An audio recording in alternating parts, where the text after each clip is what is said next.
Com campanha surpreendente, Zoran Mandani confirma favoritismo e vence eleições para a Prefeitura de Nova York. Buscando salvar a ação climática, Brasil recebe líderes mundiais para a COP30 em Belém. Autoridades investigam queda de avião de carga, que deixou pelo menos 13 mortos no estado do Kentucky. Você vai ver também, prefeito de Cidade do México é assassinado a tiros em ataque ligado ao narcotráfico. Meu nome é Fabrício Naitz, que pela próxima meia hora nós vamos navegar juntos pelos principais assuntos do mundo. O JP Internacional está no ar.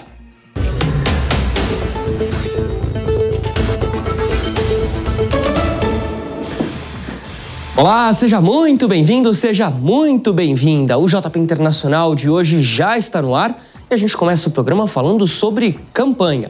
Isso porque a campanha do democrata Zoran Mandani, candidato à prefeitura de Nova York, se mostrou um verdadeiro sucesso. De menos de 5% das intenções de voto nas pesquisas na época das primárias, lá no começo do ano, o deputado estadual de 34 anos, nascido em Kampala, na Uganda, surpreendeu. Superou nomes conhecidos da política local, como o ex-governador Andrew Cuomo, e conquistou a vitória para o executivo municipal com mais de 50% dos votos. O foco da campanha foi na questão do custo de vida, e isso pode ser um caminho para o Partido Democrata daqui para frente. Essa é a ficha completa. Nascido em Kampala, na Uganda, 34 anos de idade, praticamente um prefeito da geração Z, assumindo uma das maiores cidades do mundo a partir do ano que vem, muçulmano, o primeiro prefeito muçulmano da história de Nova York, quase 25 anos após os atentados de 11 de setembro, deputado estadual, pouca experiência, mas já tem um cargo na Assembleia Legislativa do Estado, e um socialista, autodescrito socialista, da ala mais à esquerda do Partido Democrata.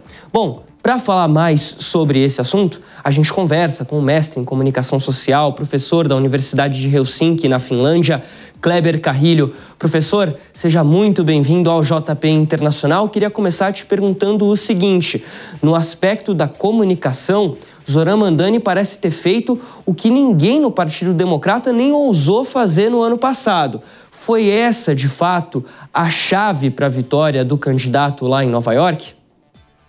Então, é um prazer estar com vocês de novo. Fabrício, na verdade, uma vitória como essa não pode ser ligada a apenas um aspecto. É óbvio que a comunicação, a plasticidade da comunicação, a estratégia da comunicação é importante, mas também entender o momento político para que o discurso fizesse sentido neste momento. A gente está falando de um momento de polarização política extrema, polarização afetiva, em que de um lado está o movimento MAGA, cujo maior representante é o presidente Donald Trump.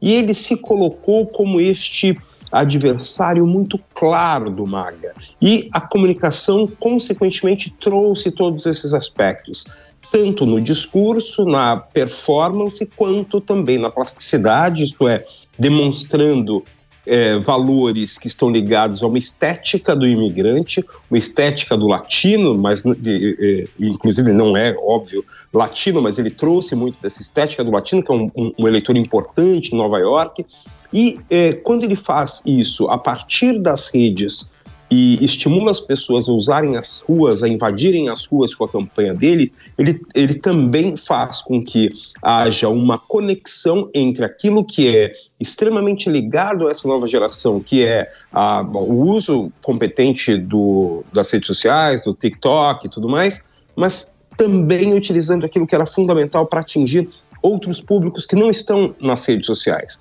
que são as pessoas que vão encarar o debate político, a discussão sobre política nas ruas. Ele fez isso de forma magistral, a equipe dele, com certeza, e ele contou com apoios de peso, atores, artistas em geral, e isso tudo fez com que houvesse um resultado tão favorável a um movimento que nem o próprio Partido Democrata estava tão preparado para ter.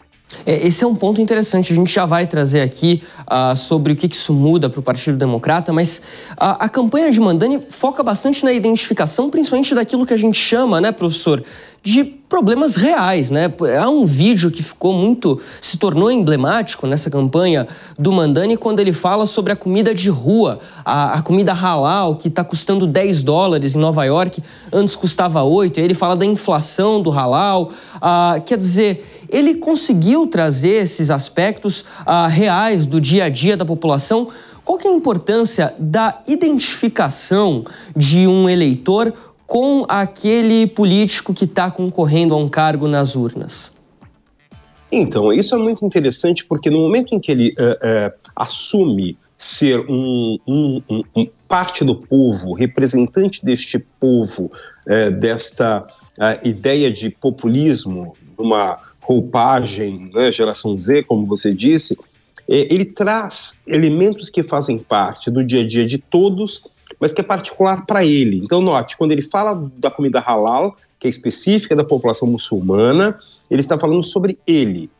E que ele sente no dia a dia dele aquilo que é algo que é perceptível para os outros, né? Então, em vez de ele tentar fingir que entendia sobre algo que não era a realidade dele, ele se incluiu no problema que era real para todos. Note, quando ele faz isso, ele consegue, então, ter uma representação ou uma performance deste líder do povo contra uma elite. Essa elite que é corrupta, essa elite que só quer explorar e que, note que coisa também curiosa, é muito bem encarnada pelo presidente Trump, justamente porque ele é um dos responsáveis, né, por essa explosão, por exemplo, dos preços de apartamentos em Nova York, já que ele é um representante e trabalhou durante muito tempo, trabalha até hoje, na área imobiliária em Nova York. Então, no momento que ele faz isso, ele marca muito claramente quem ele é,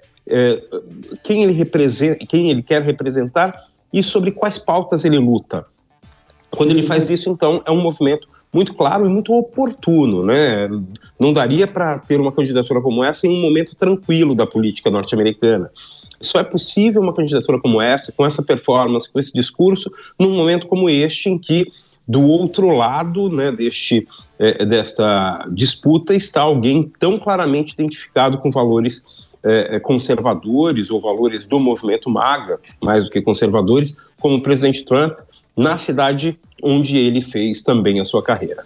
Você citou, né, professor, que ele tem similaridades com Donald Trump, embora sejam de ideologias bem opostas, há de fato ali uma questão da comunicação que realmente chama muita atenção por serem bem parecidos de fato. Agora, quando a gente fala do partido, Zoran Mamdani conquista essa vitória praticamente sem apoio da cúpula democrata, né? Ou pelo menos da alta cúpula democrata.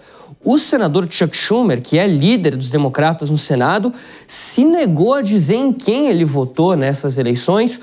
Os outros dois candidatos, um é do Partido Republicano, Curtis Sliwa, o outro independente, Andrew Cuomo, que historicamente é um democrata, mas que perdeu as primárias para Mamdani e aí concorreu como independente.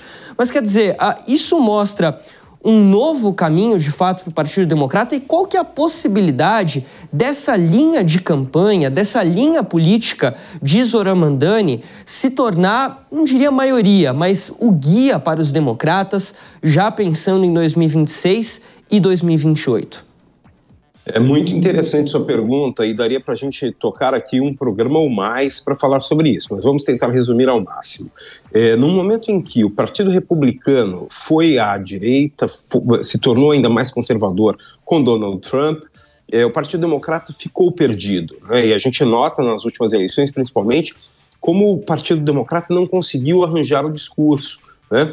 E num momento deste polarização, é essencial para o Partido Democrata que ele se posicione de forma muito clara como um anti-republicano ao estilo MAGA, um anti-Trump. Né? E aí é um movimento mais radical ou mais ligado à esquerda dentro do Partido Democrata, que congrega aí algumas pessoas, como a deputada Ocasio-Cortez, o senador Sanders e o próprio Mamdani. E é muito interessante quando a gente nota isso, porque aquela ala mais tradicional do Partido Democrata, inclusive Barack Obama, que muita gente relaciona com uma esquerda do partido, o que não é verdade, né? Eles tiveram muita dificuldade. Notem que o Barack Obama, no domingo, 2 dias antes da eleição, passou ao lado de Nova York para ir ao evento da candidata a governadora, que inclusive ganhou em New Jersey, que é muito perto de Nova York. Para quem conhece ali, estamos falando de minutos, né, de helicóptero ou até mesmo de carro. Mas ele passou ao lado, foi ao evento da candidata a governadora aí da ala dele e não esteve apoiando o Mamdani. Então, notem que este é um movimento que ainda não conquistou o Partido Democrata como um todo, mas que vai ser, dependendo de como ocorrerem as indicações de 2028, se houver uma tendência de J.D. Vance como sucessor de Donald Trump, vai ser muito provável que uma parte importante do Partido Democrata note que a única possibilidade de conquista é também esticar, entre aspas, a corda para o outro lado e levar para dentro, para essa liderança em 2028, para a candidatura à presidência de alguém desta linha. Não pode ser o Mamdani, por motivos óbvios, mas talvez a própria Ocasio-Cortez ou alguns outros nomes que são possíveis de ser desenvolvidos até lá, porque é uma característica, inclusive da comunicação de movimentos como este, de aparição de personagens de forma muito rápida, de forma muito dinâmica, utilizando essas características de redes, mas principalmente utilizando uma performance que faz desses personagens porta-vozes de um povo que está sendo abandonado, que não está sendo visto pela elite política. Professor, só em 30 segundos para a gente finalizar. Você mencionou a questão que Mamdani não pode concorrer à presidência, isso porque ele é nascido em Uganda, né? Ele teria que ser nascido nos Estados Unidos. Sim. Essa rejeição de alas mais tradicionais do partido. Agora, dá para se dizer, e aí a gente olhando para a campanha de Kamala Harris ano passado, que o caminho, então, pode passar por simplesmente não ter medo de se expressar, de colocar as ideias ali em campo? É a única possibilidade, né? Porque se a gente pensa numa polarização afetiva deste jeito, como está dado nos Estados Unidos, como também tem acontecido no Brasil, talvez num grau um pouco menor, não tem outra possibilidade de fazer oposição a Trump ou Vance de outra forma. Bom, e não tem plataforma melhor do que a Prefeitura de Nova York para ver se isso vai dar certo ou não, né? Professor Kleber Carrilho, muito obrigado pela sua participação aqui no JP Internacional e até a próxima, hein? Eu que agradeço, um grande abraço. Até a próxima. Bom, agora vamos mudar de assunto aqui no Inter. A Conferência do Clima, a COP30 em Belém, começa oficialmente na segunda-feira, dia 10. Mas diversos líderes mundiais anteciparam a vinda ao Brasil e já estão participando de encontros prévios ao evento. A principal questão para a COP desse ano é a seguinte: será que os países conseguem, de fato, salvar a luta pelo clima, que parece um pouco abandonada nesse momento? Bom, sobre isso a gente recebe o professor de Relações Internacionais da PUC do Paraná, João Alfredo Lopes Niegrai. Professor, seja muito bem-vindo ao JP Internacional. Dá para acreditar que a gente vai ter uma mudança nesse cenário de abandono pela luta climática nesse momento? Olá, Fabrício. Eu diria que essa é a grande pergunta, não apenas dessa, mas de todos os esforços ambientais recentes. A diferença é que essa COP ela se inicia com um desdobramento que vai além do próprio texto final da conferência, em especial em virtude do Fundo Florestas Tropicais para Sempre, que vem aí levantando bilhões e bilhões de dólares e que acaba servindo como uma esperança. E uma esperança porque esse TFFF pode ser um laboratório de um novo modelo de financiamento climático. E aí que o papel desse fundo envolveria também uma disputa em torno da própria liderança climática do Brasil, especialmente nesse contexto de multilateralismo fragmentado que vem pautando as relações internacionais, e o risco da agenda da transição energética sair de Belém com mais frustração do que com avanços concretos. Agora, professor, você menciona a criação do Fundo Florestas Tropicais para Sempre. Essa é uma das principais iniciativas do governo para essa COP, mas a gente tem outras iniciativas que estão sendo lançadas. Por exemplo, a Espanha está falando em taxar voos de luxo. O que mais de concreto a gente pode esperar de iniciativa dos países que é, de fato, realizável e que pode provocar, de fato, uma alteração naquilo que diz respeito à questão climática, a conter as mudanças climáticas daqui para frente? Veja, o eixo central dessas discussões todas é que é muito difícil falar de discussões climáticas nesse momento do multilateralismo sob teste. Os Estados Unidos, que são o principal poluidor global, não trouxeram o seu principal representante, que é Trump, essa discussão toda é agravada pela volta de Trump à Casa Branca e pelo anúncio da retirada dos Estados Unidos do Acordo de Paris. Esse fator por si só já muda radicalmente a balança da negociação. Os Estados Unidos, aí, entre os maiores emissores globais de poluentes, sendo a maior economia do mundo, a sua própria decisão de abandonar Paris, somada ao discurso de que a pegada de carbono é uma farsa, fragiliza o sistema de proteção ambiental. O financiamento climático é um outro ponto bastante relevante. Entre o mapa de 1,3 trilhões de dólares necessários e a realidade de 300 bilhões, que há, nesse momento, para o financiamento climático, há uma diferença bastante grande. Há uma assimetria entre expectativa e realidade.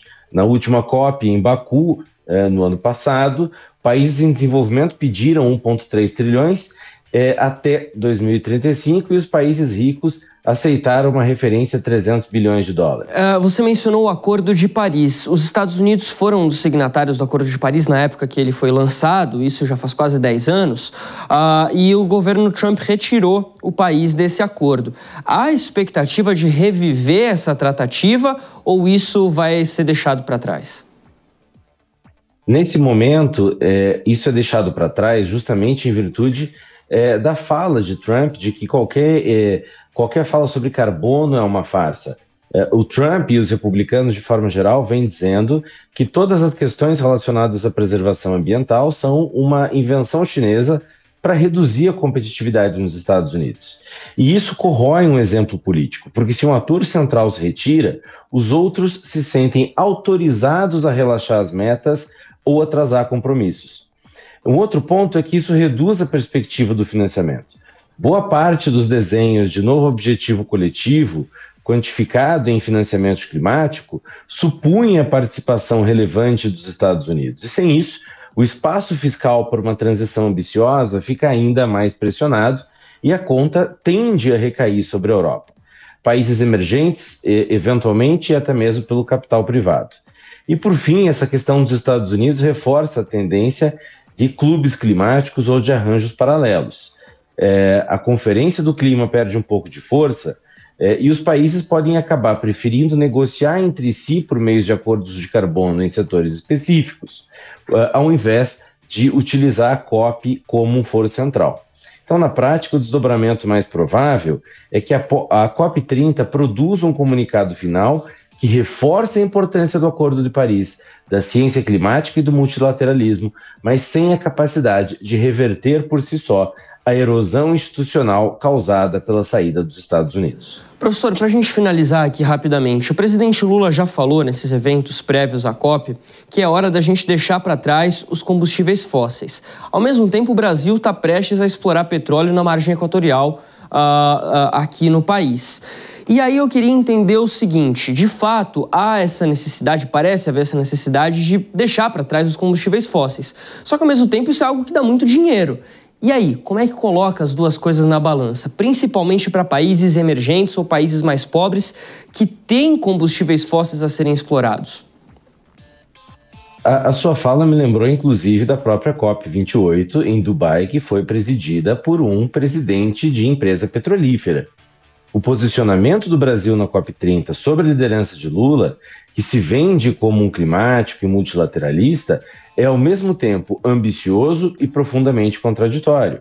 Ao invés de uma guinada estruturante, o que se desenha é uma combinação de inovação financeira, marketing verde e velhos vícios do desenvolvimentismo brasileiro, agora reembalados numa linguagem de justiça climática. Antes mesmo da gente falar da questão dos combustíveis fósseis, nada expõe mais a contradição do presidente Lula do que a disputa justamente em torno da exploração de petróleo na foz do Amazonas, a chamada margem equatorial. O IBAMA já havia negado a licença com base em um parecer técnico robusto, citando riscos à fauna, à costa amazônica e a territórios indígenas extremamente vulneráveis. Mesmo assim, Lula passou meses criticando publicamente a excessiva rigidez dos órgãos ambientais e defendendo a necessidade de ao menos saber se há petróleo ali, repetindo uma retórica típica de governo produtor de commodities fósseis. Então nós estamos bastante distantes da redução no uso desse tipo de combustíveis. E aí que o presidente do partido Lula historicamente oscilou entre uma alma ambientalista e desenvolvimentista, e agora isso está mostrando uma contradição entre um discurso verde e um pragmatismo da velha política. Bom, conversamos com o professor de Relações Internacionais da PUC, João Alfredo Lopes Negrai. Professor, muito obrigado pela sua participação. Sua estreia aqui no JP Internacional certamente vai voltar em breve.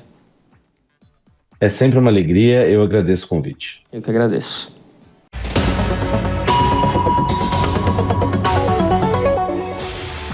Radar Internacional, chegando com as principais manchetes, os principais assuntos dessa última semana. Vamos conferir o que foi notícia? Começando pelo Kentucky. Pelo menos 13 pessoas morreram após um avião de carga da UPS cair logo após a decolagem do Aeroporto Internacional Muhammad Ali, em Louisville, lá no estado do Kentucky. As imagens mostram, inclusive, o motor esquerdo da aeronave, um McDonnell Douglas 11, completamente em chamas, em meio a tentativas de deixar a pista. Das 13 vítimas até agora, 3 eram tripulantes, todos que estavam na aeronave, e as outras 10 estavam em solo. Segundo o governador do Kentucky, Andy Beshear, por muito pouco, esse avião não atingiu uma fábrica da Ford, com centenas de trabalhadores ali na região. Até o momento, ainda não se sabe o que causou o acidente, mas é um avião grande que ia para Honolulu, capital do Havaí, um voo de 8 horas e meia de distância, então ele estava com muito combustível e isso, claro, provoca uma explosão muito, muito grande. As imagens realmente são chocantes. A gente segue nos Estados Unidos porque a paralisação do governo por lá ultrapassou a marca de 36 dias e já é considerada a mais longa da história. Essa situação não tem previsão de chegar ao fim. E o presidente Donald Trump, que culpa os democratas pelo shutdown, chamou os seus opositores de kamikazes. Por conta desse fechamento, centenas de voos acabaram sendo cancelados nos Estados Unidos desde a última sexta, com uma redução de 10% do total da malha aérea em 40 aeroportos, incluindo alguns dos mais movimentados do país, em Nova York, Atlanta, Dallas, Los Angeles, uma situação realmente muito tensa, muita gente sem receber, trabalhando sem receber, situação delicada nos Estados Unidos neste momento. Os republicanos, a gente lembra, têm controle das duas casas, tanto da Câmara quanto do Senado. Agora a gente segue ainda falando dos Estados Unidos, mas com outros 2 países, porque o governo do Cazaquistão anunciou que vai assinar os Acordos de Abraão, que são mediados pelos Estados Unidos desde 2020, no primeiro mandato de Trump, e que normalizam as relações com Israel. Mas aí vem o detalhe, o Cazaquistão já tem relações normalizadas com Israel desde 1992. E aí por que eles assinaram? Porque a expectativa é de que o Cazaquistão consiga ampliar as relações econômicas e comerciais tanto com os americanos quanto com os israelenses, principalmente pela venda de petróleo, que a gente falava aqui há pouco com o professor Negrai lá da PUC. Qual que é a questão aqui? O governo do Cazaquistão quer fazer essa sinalização para Trump. Isso é uma vitória, principalmente porque ele ganha campo em uma região ali da Ásia Central que historicamente tinha muito mais influência da Rússia, ex-União Soviética, então por isso é relevante esse acordo. Os Estados Unidos ainda querem colocar a Arábia Saudita aí no meio, isso já é um pouquinho mais difícil, até em teoria foi o que deu início ao conflito entre Israel e Hamas lá em outubro de 2023. Vamos virar a página do nosso Radar Internacional?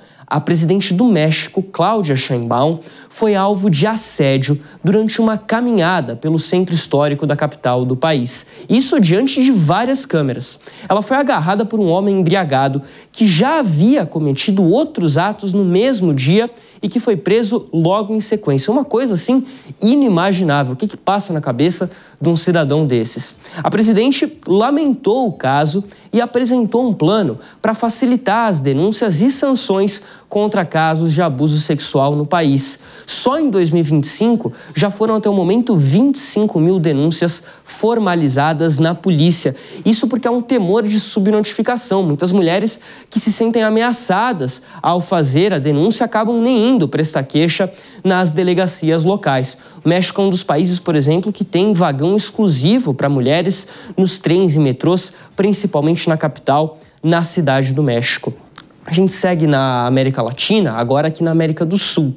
Depois de 4 anos, a ex-presidente da Bolívia, Janine Áñez, foi solta nesta última quinta, depois de ter a sentença anulada por resoluções contrárias à lei. Essa foi a sentença original e que acabou sendo anulada, acabou sendo revertida pela justiça local. Áñez havia assumido o cargo em 2019, após a queda do governo de Evo Morales em uma suposta tentativa de golpe de Estado, e deixou o poder em 2020, quando foi substituída por Luiz Arce, que agora sim também está deixando o governo lá na Bolívia cumprir o mandato completo. Segundo o Tribunal Supremo de Justiça, a sentença foi anulada porque ela deveria ter passado por um julgamento de responsabilidades no Congresso antes de ir para o foro penal. Ou seja, o rito judicial não foi obedecido completamente, e aí por isso ela teve a sentença anulada e agora está em liberdade. A gente vai falar agora de arte, vamos falar de música. O Grammy divulgou a lista de indicados para a premiação de 2026.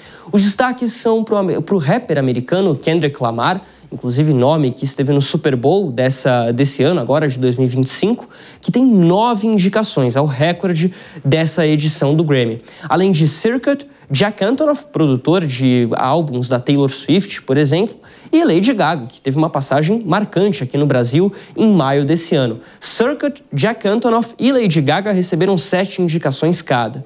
E aí é bom ficar de olho também no porto-riquenho Bad Bunny, que teve 6 indicações, principalmente pelo álbum Debí Tirar Más Fotos. Essa, na minha opinião, é que vai levar de barbada, vai ser fácil para ele conquistar esse título de melhor álbum de 2025. Agora, chama a atenção a ausência da neozelandesa Lorde, que lançou o álbum Virgin esse ano e não apareceu em nenhuma categoria. Um álbum bom demais. Aí eu sou obrigado a falar aqui, fazer esse comentário, porque o álbum é muito bom, tem hit, tem single e ela não apareceu em nenhuma categoria. Bom, os resultados, o prêmio vai ser entregue em Los Angeles em 1º de fevereiro de 2026. E é claro que a gente vai ficar de olho, o Radar Internacional vai trazer essa atualização no ano que vem.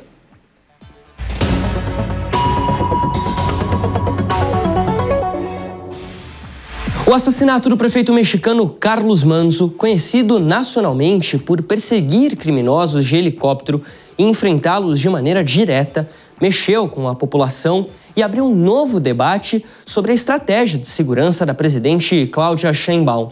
Os detalhes com Bruna Milan. Em Uruapã, cidade do estado de Michoacán, a morte do prefeito provocou revolta.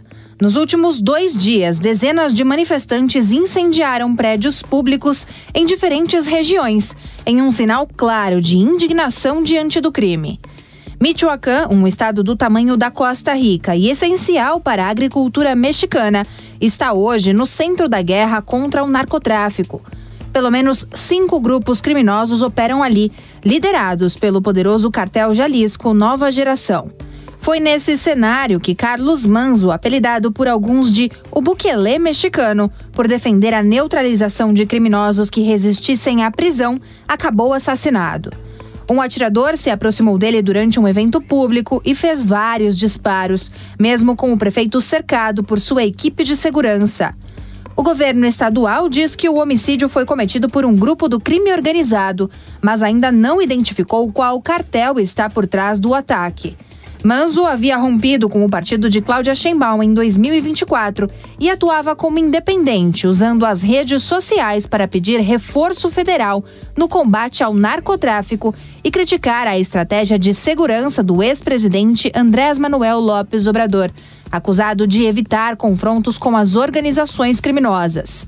A presidente Cláudia Sheinbaum, por outro lado, multiplicou as operações e prisões de integrantes de cartéis e apresentou um novo plano de segurança para Michoacán, prometendo ação conjunta entre forças federais e autoridades estaduais para enfrentar homicídios e extorsões.